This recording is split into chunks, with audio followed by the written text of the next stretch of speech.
Hello friends, हम लोग railway, NTPC, CHSL, CGL, defence जैसे सभी प्रतियोगी परीक्षाओं में पिछले वर्षों में पूछे गए सभी जीके जीएस प्रश्नों को हल कर रहे हैं। साथ ही साथ करंट के प्रश्नों को भी इसमें किया जा रहा है। तो अगर आप किसी भी प्रतियोगी परीक्षा की तैयारी कर रहे हैं तो आप इस वीडियो को ज़रूर देखें। तो वीडियो को शुरू करते हैं। तो आज का हमारा पहला क्वेश्चन है, सेब में कौन सा अम्ल पाया जाता है? ऑप्शन क्या है? टार्ट्रिक अम्ल, एस्कॉर्बिक अम्ल, मौलिक अम्ल या एसिटिक अम्ल।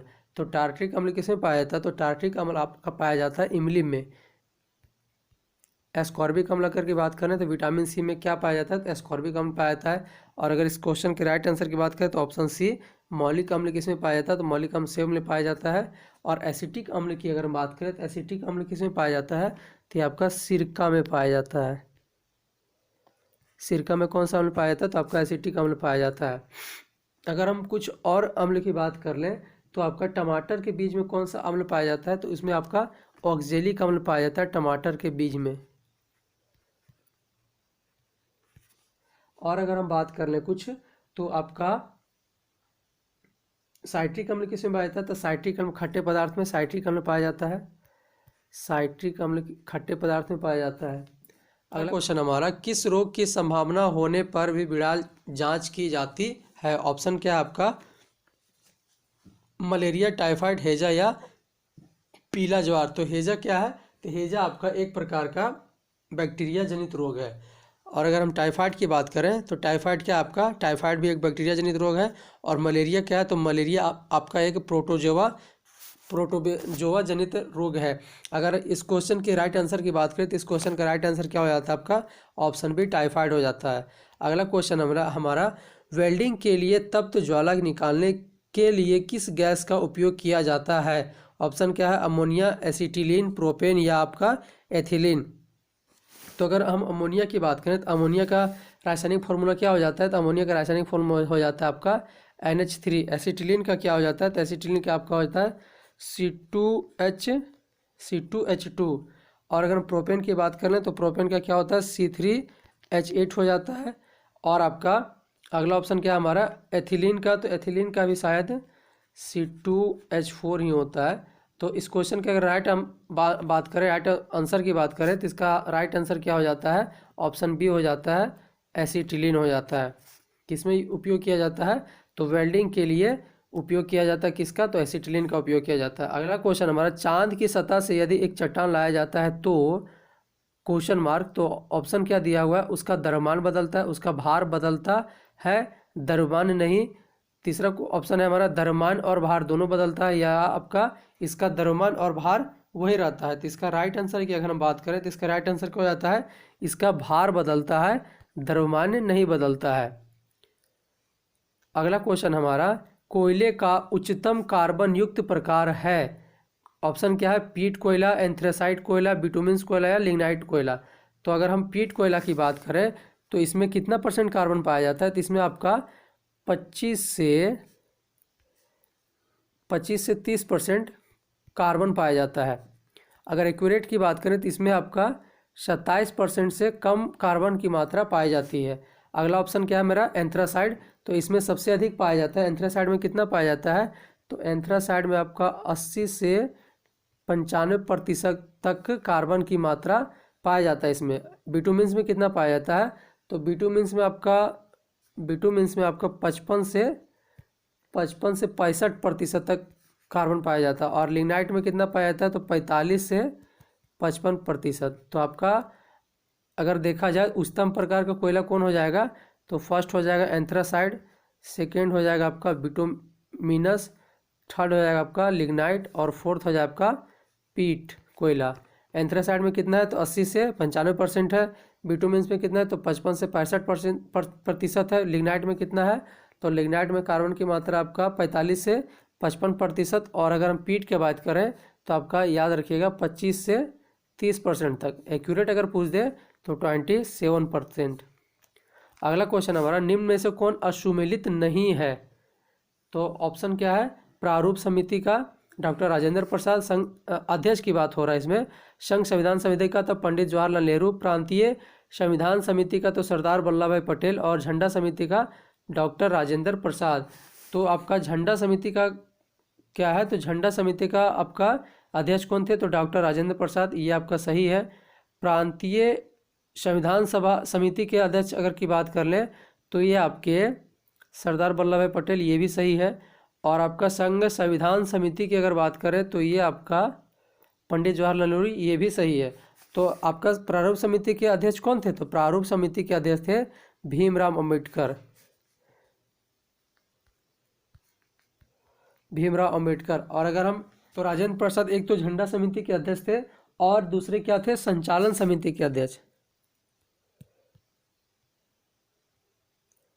संचालन समिति के अभी अध्यक्ष कौन थे, तो आपके डॉक्टर राजेंद्र प्रसाद थे। तो इसका राइट आंसर क्या हो जाएगा, असुमिलित को पहचानना है, तो इसका राइट आंसर है ऑप्शन ए, प्रारूप समिति के अध्यक्ष कौन थे, तो भीमराव अंबेडकर थे। और डॉक्टर राजेंद्र प्रसाद संचालन समिति के अध्यक्ष थे। और साथ ही साथ झंडा समिति के भी अध्यक्ष कौन थे, तो डॉक्टर राजेंद्र प्रसाद थे। अगला क्वेश्चन हमारा, भारत की संविधान सभा गठित करने का आधार क्या था। ऑप्शन क्या, भारत सरकार अधिनियम 1935, cabinet mission plan 1946, Morley Minto सुधार 1909 और आपका क्रिप्स मिशन 1942। तो इसका अगर हम भारत सरकार अधिनियम की बात करें तो आपका संविधान लागू होने से पहले 1935 का ही नियम कानून को फॉलो किया जाता था। अगला ऑप्शन हमारा कैबिनेट मिशन 1900 प्लान 1946, तो इसका राइट आंसर क्या हो जाएगा, ऑप्शन बी हो जाता है हमारा, कैबिनेट मिशन 1946 के तहत ही संविधान सभा गठित करने का बात कही गई है।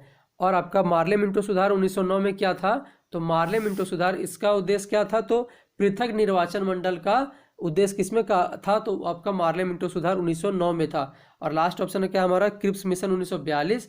तो क्रिप्स मिशन जो था 1942 में, तो उसमें कहा गया था कि जो आपका द्वितीय विश्व युद्ध हो रहा था 1939 से 1945 के बीच, तो उसमें 1942 में कहा गया कि युद्ध के बाद भारत को डेमोनियल राज्य का दर्जा एवं संविधान निर्मात्री परिषद बनाने का प्रस्ताव दिया जाएगा, ऐसा कहा गया था 1942 के क्रिप्स मिशन में। और इसका विरोध कौन किए थे, तो इसका विरोध आपके गांधी जी ने विरोध किए थे।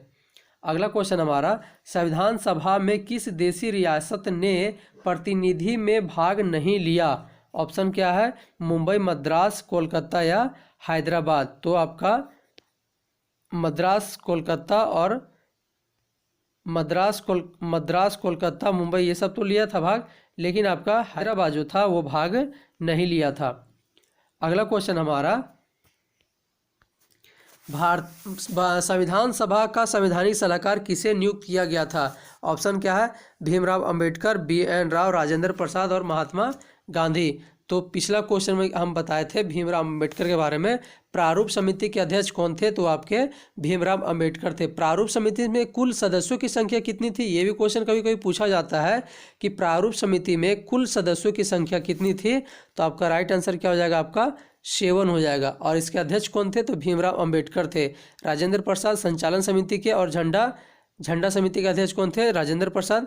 और आपके BN राव की बात करें तो संवैधानिक सलाहकार कौन थे, तो आपके BN राव थे। क्वेश्चन हमारा, संविधान सभा का प्रथम अधिवेशन कहाँ हुआ था। ऑप्शन क्या है, दिल्ली, चेन्नई, जम्मू कश्मीर या लखनऊ। तो इसका राइट आंसर क्या हो जाएगा, इसका राइट आंसर हो जाएगा ऑप्शन ए, दिल्ली में। अगर हम जम्मू कश्मीर की बात करें तो जम्मू कश्मीर आपका राज्य से केंद्र शासित प्रदेश कब बना था, तो 31 अक्टूबर 2019 को इसे राज्य से केंद्र शासित प्रदेश बना दिया गया था। और अगर लखनऊ की बात करें तो लखनऊ आपका क्या बोला जाता है, नवाबों का शहर किसे कहा जाता है, तो आपका लखनऊ को ही कहा जाता है नवाबों का शहर। और अगर हम बात करें तो लखनऊ में एक आपका हेडक्वार्टर है, एक आपका सिडबी बैंक का हेडक्वार्टर है। ये क्वेश्चन हमेशा पूछा जाता है क्योंकि सभी बैंकों का अधिकतर हेडक्वार्टर जो है वो आपका कहाँ पे है, वो आपका मुंबई में है। लेकिन सिडबी बैंक का अगर हेडक्वार्टर की बात करें तो आपका ये कहाँ पे है, तो आपका सिडबी बैंक का मुख्यालय, आपका हेडक्वार्टर आपका पड़ जाता है लखनऊ में। अगला क्वेश्चन हमारा, आदम का पुल किन देशों के मध्य स्थित है। ऑप्शन क्या है, भारत पाकिस्तान, भारत और नेपाल, भारत और श्रीलंका या भारत और चाइना के बीच। तो भारत और अगर हम चाइना के बीच की बात करें तो आपका ढोला सादिया पुल जो है ये भारत और चाइना को डिवाइड करता है कि मध्य स्थित है भारत और हम श्रीलंका की बात करें तो आपका आदम का पुल कहाँ पे है, तो भारत और श्रीलंका के बीच स्थित है। भारत, और ऑप्शन है भारत और नेपाल, तो अगला ऑप्शन है भारत और नेपाल। तो भारत और नेपाल के बीच काली नदी का विवाद है। काली नदी का विवाद किसके बीच है, तो भारत और नेपाल के बीच है। भारत और पाकिस्तान की बात करें तो भारत और पाकिस्तान के बीच सिंधु नदी घाटी के लिए विवादित है। ये कब है, तो ये आपका 1960 से चला आ रहा है। और आपका नेपाल का क्या हो गया, तो काली नदी हो गया। भारत और श्रीलंका के बीच क्या कौन सा हो गया, आदम का पुल हो गया। और भारत और चाइना के बीच आपका, भारत और चाइना के बीच ढोल सारिया का पुल जो है वो बनाया गया है। अगला क्वेश्चन हमारा, 10 डिग्री चैनल किसके माध्यम स्थित है। ऑप्शन क्या, मालदीव, मिनिका, लक्षद्वीप, अंडमान निकोबार, और इंदिरा पॉइंट और इंडोनेशिया। तो इंदिरा पॉइंट और इंडोनेशिया के बीच कौन सा है, तो ग्रेट चैनल है आपका। अंडमान निकोबार के बीच आपका 10 डिग्री चैनल है। और आपका मालदीव और मिनिका के बीच आपका ये हो जाता है 8 डिग्री चैनल। और मिनिका और लक्षद्वीप के बीच 9 डिग्री चैनल हो जाता है। तो 8 डिग्री किसके किसके बीच में, मालदीव और मिनिका के बीच में। 9 डिग्री की बात करें तो मिनिका और लक्षद्वीप के बाद में। और 10 डिग्री की बात करें तो आपका हो जाता है, ये 10 डिग्री आपका हो जाता है अंडमान निकोबार में। और अगर हम यहाँ पे एक इंदिरा पॉइंट और इंडोनेशिया की बात करें तो इसके बीच में कौन सा है, तो ग्रेट चैनल डिवाइड करता है। अगला क्वेश्चन है, भारत के किस राज्य की तट रेखा सबसे लंबी है। ऑप्शन क्या है, ऑप्शन क्या है, सबसे लंबी है। ऑप्शन क्या है, अंडमान निकोबार द्वीप, गुजरात, आंध्र प्रदेश या तमिलनाडु। तो इसका राइट आंसर की बात करें तो गुजरात का कितना हो जाता है, 1072 हो जाता है। और आपका आंध्र प्रदेश का कितना हो जाता है, आंध्र प्रदेश का आपका हो जाता है 970 हो जाता है, 970 किलोमीटर। तमिलनाडु का कितना हो जाता है, तो 907 किलोमीटर हो जाता है। और आपका अंडमान निकोबार की अगर बात करें तो ये आपका हो जाता है 1962 किलोमीटर। अगला क्वेश्चन हमारा, मेगास्थनीज किसके शासनकाल में भारत है। ऑप्शन क्या है, चंद्रगुप्त मौर्य के काल में, चंद्रगुप्त द्वितीय के काल में, हर्षवर्धन के काल में, या महमूद गजनवी के काल में।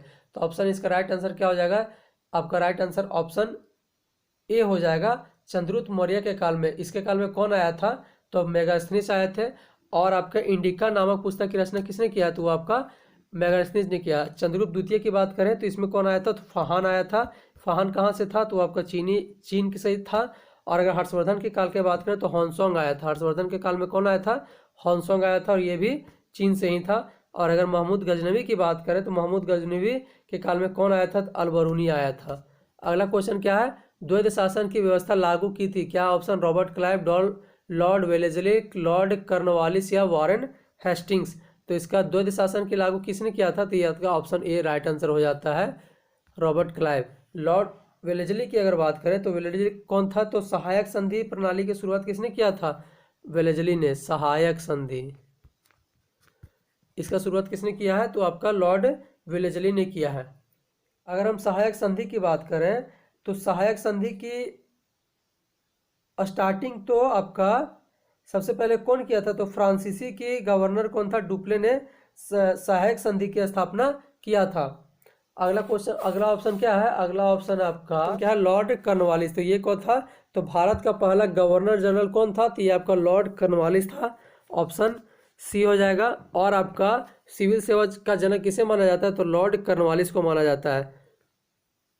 लास्ट ऑप्शन क्या, वारेन हेस्टिंग्स। तो बंगाल का पहला गवर्नर जनरल कौन बना, तो वो आपका वारेन हेस्टिंग्स बना। न्यायिक सेवा का जन्मदाता किसे कहा जाता है, तो वारेन हेस्टिंग्स को कहा जाता है। कारगिल विजय दिवस कब मनाया गया, ऑप्शन क्या, 29 जुलाई, 26 जुलाई, 12 जुलाई या 4 जुलाई। तो 4 जुलाई को क्या था, तो यूएसए अपना स्वतंत्रता दिवस मनाता है 1976 के बाद, 1776 के बाद। 12 जुलाई को क्या था, तो नाबार्ड का स्थापना कहाँ हुआ, तो ये आपका 12 जुलाई को नाबार्ड का स्थापना दिवस मनाया था। 26 जुलाई तो ये आपका कारगिल विजय दिवस है 1999 का। और 29 जुलाई की बात करें तो बाघ दिवस का मनाता है, तो 29 जुलाई को मनाता है।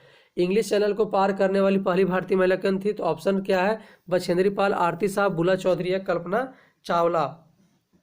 तो आपका ऑप्शन ए क्या हो, बछेंद्री पाल। तो माउंट एवरेस्ट पर चढ़ने वाली प्रथम भारतीय महिला कौन थी, तो आपका बछेंद्री पाल। कब चढ़ी थी, तो 1984 में। आरती शाह कौन थी, तो इंग्लिश चैनल को पार करने वाली पहली भारतीय महिला, तो इंग्लिश आरती शाह थी। और बुला चौधरी की अगर हम बात करें तो बुला चौधरी कौन था, बुला चौधरी कौन थे, तो ये एक तैराक थे। सात समुंदर पार और 5 महाद्वीपों को पार करने वाली एकमात्र भारतीय कौन थे, तो वो आपके बुला चौधरी। अगला ऑप्शन क्या ऑप्शन है कल्पना चावला। तो कल्पना चावला अंतरिक्ष में जाने वाली प्रथम भारतीय महिला कौन थी? तो आपका कल्पना चावला कब गई थी? तो 1994 में। अगला क्वेश्चन क्या है? क्षुद्र ग्रह की कक्षा 3 घरों के बीच में स्थित है। किन ग्रहों के बीच में स्थित है? किन ग्रहों के बीच में स्थित है? ऑप्शन क्या है? ऑप्शन है हमारा बुध और शुक्र, पृथ्वी और मंगल, मंगल और बृहस्पति, या बृहस्पति या शनि। इसका तो राइट आंसर हो जाएगा ऑप्शन सी, मंगल और बृहस्पति के बीच में। अगला क्वेश्चन क्या है? भारत भारती पुस्तक किसकी है? ऑप्शन क्या है? प्रेमचंद्र, मैथिली शरण गुप्त, जयशंकर प्रसाद, या आपका सुमित्रानंद पंत। तो अगर सुमित्रानंद पंत की बात करें तो चिदम्बरा किनका पुस्तक है? तो आपका सुमित्रानंद पंत का हिंदी भाषा में। जयशंकर प्रसाद की बात करें तो कामयानी और आंसू की लहर, ये आपके किसका है? तो जयशंकर प्रसाद का। मैथिली शरण गुप्त की बात करें तो ये आपके भारत भारती के प्लस आपका साकेत और यशोधरा के भी लेखक कौन है? तो मैथिली शरण गुप्त है। प्रेमचंद्र की अगर बात करें तो गोदान हो गया, रंगभूमि हो गया, निर्मला हो गया, ये सब आपका प्रेमचंद्र का पुस्तक है। अगला क्वेश्चन क्या है हमारा? अगला क्वेश्चन है काबुल लामजाओ नेशनल पार्क स्थित है कहाँ पे? हिमाचल प्रदेश, हरियाणा, मणिपुर या आंध्र प्रदेश। इसका राइट आंसर क्या हो जाएगा? इसका राइट आंसर हो जाएगा option C, Manipur. Option C हो जाएगा मणिपुर। अगर हम अदर ऑप्शन की बात करें आंध्र प्रदेश की, तो पापी कोंडा नेशनल पार्क कहाँ पे है? तो आंध्र प्रदेश में है। और अगर आपका हो जाता है इधर हरियाणा में, तो हरियाणा में कौन सा नेशनल पार्क था? कालेश्वर नेशनल पार्क और सुल्तानपुर नेशनल पार्क। हिमाचल प्रदेश में कौन है? पिनघाटी नेशनल पार्क।